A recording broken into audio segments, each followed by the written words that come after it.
Hi hello friends, welcome to my channel. Friends, మా ఛానల్ని first time చూస్తున్నట్లయితే తప్పకుండా సబ్స్క్రైబ్ చేసుకోండి. అలాగే వీడియో నచ్చినట్లయితే తప్పకుండా లైక్ చేయండి. స్టోరీలోకి వెళ్ళినట్లయితే ఇక ఈ రోజైతే తన నాటకాన్ని తెలుసుకున్న ఆనంది ఇక అలేఖ్య ఆడేది నాటకం అని తెలుసుకొని అలేఖ్య ద్వారా నిజం తెలుసుకున్న ఆనంది అలేఖ్య ఆదిత్యలు ప్రేమించుకున్నారని తెలుసుకొని ఇక అలేఖ్య పరిస్థితి తెలుసుకొని అలేఖ్యకి ఆదిత్యకి పెళ్లి జరిపించబోతున్న ఆనంది. అది ఎలాగో తెలియాలంటే వీడియోని స్కిప్ చేయకుండా చివరి దాకా చూడండి. ఇక ఆనంది అయితే అలేఖ్య గురించే ఆలోచిస్తూ ఉంటుంది.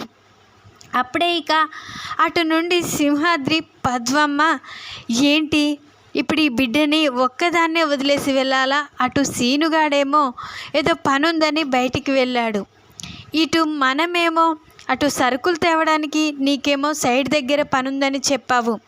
మరి ఎలా ఈ బిడ్డని ఒక్కదాన్ని వదిలేసి వెళ్తే తను ఎక్కడికైనా వెళ్ళిపోతే అని పద్మమ్మ ఆలోచిస్తూ ఉంటుంది. అప్పుడే సింహాద్రి ఏంటే పద్దాలు, తొందరగా సరుకులు తేవడానికి వెళ్ళాలన్నావు కదా అని అంటూ ఉంటాడు.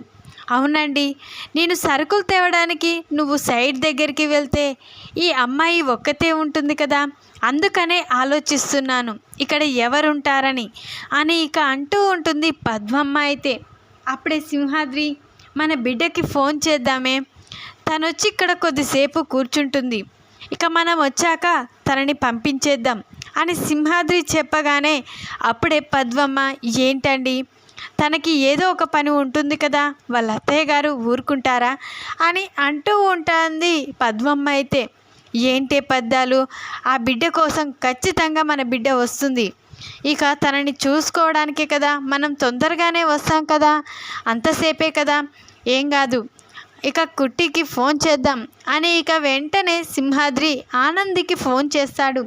అప్పుడే ఆనంది ఏంటి నాయనా, ఇంకా ఏమైనా ప్రాబ్లమా అని అంటూ ఉంటుంది. లేదు బిడ్డ, నువ్వు మన ఇంటికి వచ్చి కొద్దిసేపు ఉంటే అమ్మ సరుకులు తేవడానికి నేనేమో సైడ్ దగ్గర పనుంది చూసుకొని వద్దామని అనుకుంటున్నాము.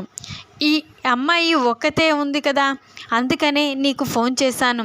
కొద్దిసేపు నువ్వు ఇక్కడికి వస్తే ఏదో ఒకటి మీ అత్తయ్య గారికి చెప్పి తొందరగా రా బిడ్డ అని సింహాద్రి చెప్పగానే సరే నాయనా, ఇప్పుడే నేను వస్తాను అని ఇక ఆనంది అయితే ఫోన్ కట్ చేస్తుంది.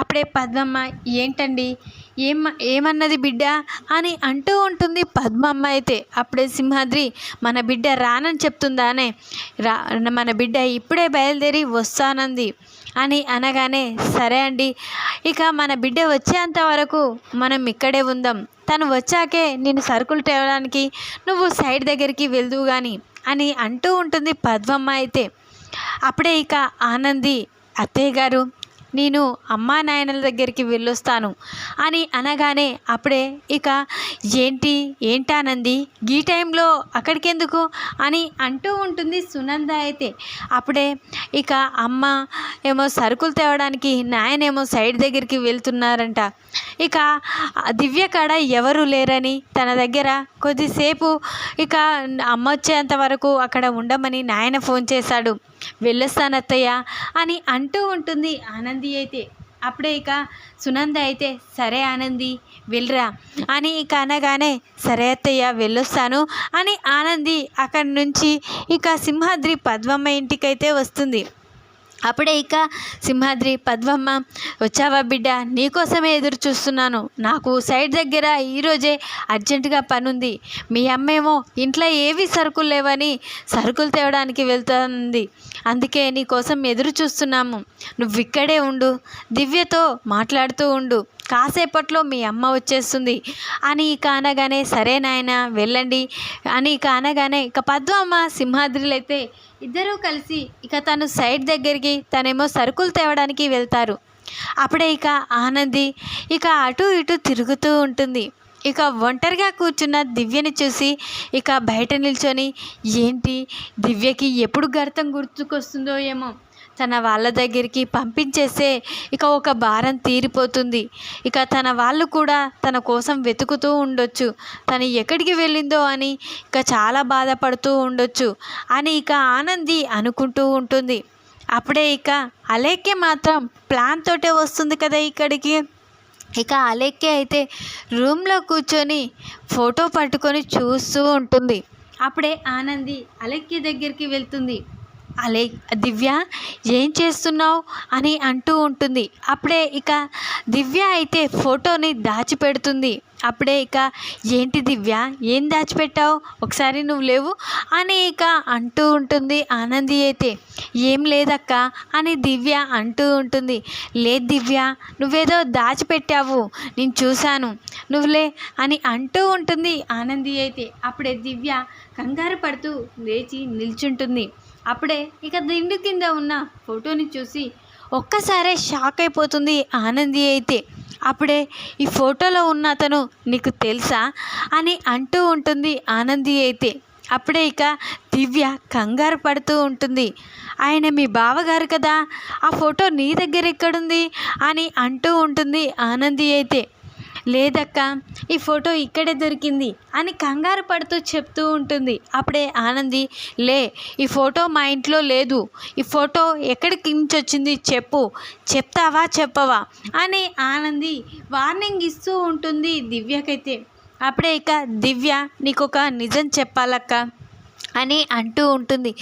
ఏంటా నిజం, అసలు నువ్వు గతం మర్చిపోయావా లేక నటిస్తున్నావా అని ఆనంది అంటూ ఉంటుంది. అప్పుడే దివ్య అవునక్క నేను నిన్ను మోసం చేస్తున్నాను, నేను గతాన్ని మర్చిపోలేదు, నాకు యాక్సిడెంటే కాలేదు అని చెప్పగానే ఆనంది స్టన్ అయిపోతుంది.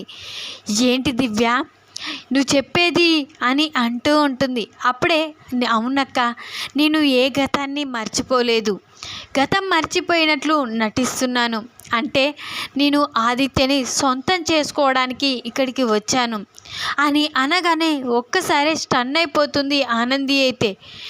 ఆదిత్య గారిని నువ్వు సొంతం చేసుకోవడం ఏంటి అని అనగానే అవునక్క నీకు ఒక గుండె పగిలే నిజం చెప్తాను, ఆదిత్య గారు నేను ప్రేమించుకున్నాము, పెళ్ళి చేసుకుందామనే సమయంలోనే ఆదిత్య గారికి యాక్సిడెంట్ అయింది, అందువల్ల మేమిద్దరం దూరం అయిపోయాము. అప్పుడు మా అమ్మ వాళ్ళు ఇక తన పరిస్థితిని చూసి నన్ను తీసుకొని వెళ్ళిపోయారు. అప్పుడే ఇక నేను ప్రెగ్నెంట్ అన్న నిజం తెలిసింది. అప్పుడు మా అమ్మ వాళ్ళు నన్ను ప్రెగ్నెంట్ అని తెలుసుకొని నన్ను బయటికి గెంటేశారు అని చెప్పగానే ఆనంది స్టన్ అయిపోతుంది. అవునక్క నా పేరు అలేఖ్య, నేను ఆదిత్య ప్రేమించుకున్నాం, ఇక ప్రేమించుకున్నామని మా తల్లిదండ్రులని ప్రాధేయపడ్డాను. అప్పుడు పెళ్ళికి ఒప్పుకున్నారు, మా ఇద్దరికి పెళ్ళి కూడా కుదిరింది. ఇక పెళ్ళి అనే సమయంలోనే ఆదిత్యకి యాక్సిడెంట్ కావడం, ఇక నేను ఆదిత్య విడిపోవడం జరిగింది. మా అమ్మ వాళ్ళు తనని ఆ పరిస్థితుల్లో చూసి నన్ను తీసుకొని కోపంతో వెళ్ళిపోయారు. అప్పుడే ఇక నేను కళ్ళు తిరిగి పడిపోవడంతో మా అమ్మ వాళ్ళు హాస్పిటల్లో చెకప్లు చేయించారు. అప్పుడే నేను ప్రెగ్నెంట్ అన్న నిజం తెలుసుకున్నారు. దానివల్ల నా పరిస్థితిని చూసి ఇక నన్ను ఇంట్లో నుంచి బయటికి గెంటేశారు. ఇక నేను దూరంగా ఇక నా అంతటా నేనే బ్రతుకుతున్నాను. అప్పుడే ఇక నేను డెలివరీ కావడం, నాకు కొడుకు పుట్టడం జరిగింది. ఇక తను పెరిగి పెద్దయిన తర్వాత తన తండ్రి ఎవరు అని అడిగితే నేనేం చెప్పాలి, అందుకనే నేను నా కొడుకుని ఒక అనాథాశ్రమంలో పెట్టి ఇక ఆదిత్య కోసం వచ్చాను. ఆదిత్య కోసం వెతుకుతూ వస్తే అప్పుడు ఆదిత్యకి పెళ్ళి జరిగిందని తెలిసింది. కాబట్టి ఆదిత్యని పెళ్ళి జరిగాక ఇక నాతో ఆదిత్య బ్రతకడానికి నా కొడుక్కి తండ్రిగా ఒప్పుకుంటాడో లేడో అని ఇక నేను ఈ యాక్సిడెంట్ నాటకం, ఇక నువ్వే తన భార్యవని తెలుసుకొని ఇక ఈ విధంగా నాటకం ఆడి ఇక్కడికి వచ్చాను. ఆదిత్య మనసులో ఇంకా నేను ఉంటేనేమో తనని పెళ్లి చేసుకోవడానికి నా కొడుక్కి తండ్రిగా ఒప్పుకుంటాడేమో తెలుసుకుందామని వచ్చాను. అని చెప్పగానే ఆనంది ఒక్కసారే షాక్ అయిపోతుంది. ఏంటా లెక్క, నువ్వు చెప్పేదంతా నిజమా అని అంటూ ఉంటుంది. అవునక్క, నేను చెప్పేది నిజం. అటు నా తల్లిదండ్రులకు దూరమయ్యాను, ఇటు నా కన్న కొడుకును కూడా వదులుకునే పరిస్థితి వచ్చింది. అంటే అంత ఆదిత్య కోసం. ఆదిత్యని నా మనసులోంచి తీసుకోలేకపోతున్నాను. తనని ఇక దూరం కాకుండా పోతున్నాను. కాబట్టి ఎప్పటికైనా ఆదిత్య నా దగ్గరికి వస్తాడని నమ్మకంతో ఇక్కడికి వచ్చాను. ఇక్కడికి వచ్చాక ఇక తనకి పెళ్ళయిందని, తన భార్య నువ్వని తెలుసుకున్నాను. ఇక ఆ తర్వాత నీ మంచితనం చూసి నేను ఇక్కడి నుంచి వెళ్ళిపోదామని చూశాను. కానీ నా కొడుకు గుర్తుకు వచ్చి ఇక్కడే ఆగిపోవలసి వచ్చింది. కానీ నా కొడుకు పరిస్థితి నాలాగా అవ్వకూడదు, ఎలాగైనా తండ్రికి అప్పగించాలి అని నిర్ణయానికి వచ్చాను అని దివ్య చెప్పగానే ఒక్కసారి షాక్ అయిపోతుంది ఆనంది. అయితే ఏంటలేక్యా, మరి నీ కొడుకు పరిస్థితి చూస్తుంటే ఖచ్చితంగా నిలదీసే అవకాశం ఉంది. నువ్వు ఆదిత్య గారి మనసులో ఉన్నావని నాకు అర్థమవుతుంది. ఎందుకంటే ఆదిత్య గారు నాతో పెళ్ళికి కూడా ఒప్పుకోవడానికి ఒక కారణం ఉంది అని చెప్పగానే ఆలక్య ఒక్కసారి షాక్ అయిపోతుంది. ఏంటక్కది అని ఇక అంటూ ఉంటుంది. అప్పుడే లేదు, తను నా మీద ప్రేమతో పెళ్ళి చేసుకోలేదు. ఏదో ఒకరోజు తను నన్ను వద్దనుకుంటే ఇక నేను వెళ్ళిపోవాల్సిందే అని అగ్రిమెంట్ పేపర్పై సైన్ చేసుకొని పెళ్లి చేసుకున్నారు. కాబట్టి అయితే నువ్వు తన మనసులో ఉన్నావు కాబట్టే నువ్వు ఎప్పటికో ఒకరోజు తన దగ్గరికి వస్తావనే ఇక తను ఆ నిర్ణయానికి వచ్చాడు. అంటే ఆదిత్య గారి మనసులో నువ్వు ఇంకా ఉన్నావు, తన మనసులో చోటు నీకు ఇంకా ఉంది అని అనగానే ఇక అలేఖ్య స్టన్ అయిపోతుంది. ఏంటక్క నువ్వు చెప్పేది అని అంటూ ఉంటుంది. అప్పుడే ఇక అవును, నిజంగానే చెప్తున్నాను, నువ్వు ఆదిత్య గారి మనసులో ఉన్నావు ఇంకా అని ఇక అనగానే అప్పుడు ఇక లేదక్క, నా కొడుకును మాత్రమే తనకి ఇచ్చేసి నేను మీ ఇద్దరి మనసులో చిచ్చు పెట్టాలని రాలేదక్క, నా కొడుకుని తనకి అప్పగించాలనే వచ్చాను అని దివ్య అనగానే ఒక్కసారి స్టన్ అయిపోతుంది ఆనంది. అయితే లేదు, మీ ఇద్దరు ఒకటి కావాలి, ఇక నీ కొడుకు కోసమైనా మీ ఇద్దరు కలిసి ఉండాలి అని అనగానే లేదక్క, నేను వేరు చేయలేను, మీ ఇద్దరిని వేరు చేయలేను, నీ మనస్తత్వం నాకు తెలుసు అని ఇక అంటూ ఉంటుంది అలేఖ్య. అయితే అప్పుడే లేదు, నీ కొడుకుని నిన్ను ఆదిత్య గారిని ఒకటి చేస్తా అని ఆనంది అని వెంటనే అలేఖ్యని తీసుకొని సునంద ఇంటికైతే వెళ్తుంది. అప్పుడే ఆదిత్య ఆనందిని అలేఖ్యను చూసి షాక్ అయిపోతాడు. అలేఖ్య అంటూ ఉంటాడు.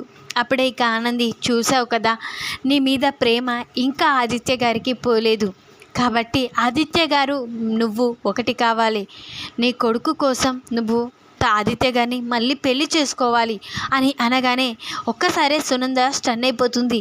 ఏంటి ఆనంది, ఎవరిని ఇంటికి తీసుకువస్తున్నావు అని అంటూ ఉంటుంది. అవునత్తయ్య గారు, నేను అలేఖ్యని కావాలని తీసుకువచ్చాను అని అనగానే అలేఖ్య గురించి నీకెలా తెలుసు అని అనగానే నువ్వు యాక్సిడెంట్ చేసింది ఇదంతా నాటకం అత్తయ్య, అలేఖ్య తన కొడుకు కోసం ఇక ఆదిత్య గారిని పెళ్లి చేసుకోవడానికి ఇక్కడికి వచ్చి ఈ నాటకం ఆడింది. అంటే అలేఖ్య ఇక ఆదిత్య గారితో ప్రేమించుకున్నప్పుడే తను ప్రెగ్నెంట్ అని తెలిసింది. ఇక తన కొడుకు కోసం తనని పెళ్లి చేసుకోవడానికి ఇక్కడికి వచ్చింది. కానీ ఆదిత్య గారికి ఇక నాకు పెళ్లి జరిగిందని తెలిసి తన కుమారుడిని ఒక్కరినే ఇక ఆదిత్య గారికి అప్పగించి తను ఇక్కడి నుంచి వెళ్ళిపోవాలనుకుంది. కానీ ఈ విషయం నేను తెలుసుకున్నాను కాబట్టి ఇక నిజానికి చెప్పాలంటే నా ప్రేమ కన్నా అలేఖ్య ప్రేమ గొప్పది. తన తల్లిదండ్రులు కూడా వదులుకొని తన కొడుకుని తన కడుపులో నిండా మోసి ఇక ఆదిత్య గారి కోసం తను ఇక్కడికి వచ్చింది. తన కొడుకుని ఆశ్రమంలో అనాథాశ్రమంలో వదిలేసి వచ్చింది. అంటే ఇప్పుడు ఇక అలేఖ్యనే ఆదిత్య గారికి ఇక భార్యగా ఉండాలి, ఎప్పటికీ తన కొడుకు అనాథ కాకూడదు, వీళ్ళతోటే కలిసి ఉండాలి. అందుకే అత్తయ్య నేను ఈ నిర్ణయానికి వచ్చాను అని ఆనంది చెప్పగానే ఆదిత్య స్టన్ అయిపోతాడు. ఏంటి ఆనంది అని అంటూ ఉంటాడు. అవును ఆదిత్య గారు, నిన్ను నిజం చెప్తున్నాను, నువ్వు అలేఖ్య కలిసి ఉండాలి, మీరిద్దరే కలిసి ఉండాలి, నీ కొడుకు కోసమైనా కలిసి ఉండాలి. నిజం తెలుసుకున్నాను, ఇక నేను వెళ్ళొస్తాను ఆదిత్య గారు అని ఆనంది అక్కడి నుంచి వెళ్ళిపోతుంది. ఆదిత్యని అలేఖ్యని కలిపేసి ఇక అలేఖ్య అయితే ఆనంది గొప్పతనం తెలుసుకొని ఆనంది కాళ్ళపై పడి ఇక క్షమాపణ కొడు, చాలా థ్యాంక్స్ అక్క, నీ రుణం ఎప్పటికీ తీర్చుకోలేను అని ఇక చాలా బాధపడుతుంది. ఈ విధంగానైతే అలేఖ్య తన కొడుకు గురించి ఆనంది ఆదిత్య నుండి విడిపోవడానికైతే ఒప్పుకుంటుంది. ఈ వీడియో కనుక మీకు నచ్చినట్లయితే లైక్ చేయండి. మరిన్ని వీడియోల కోసం ఛానల్ని సబ్స్క్రైబ్ చేసుకోండి ఫ్రెండ్స్. Thanks for watching.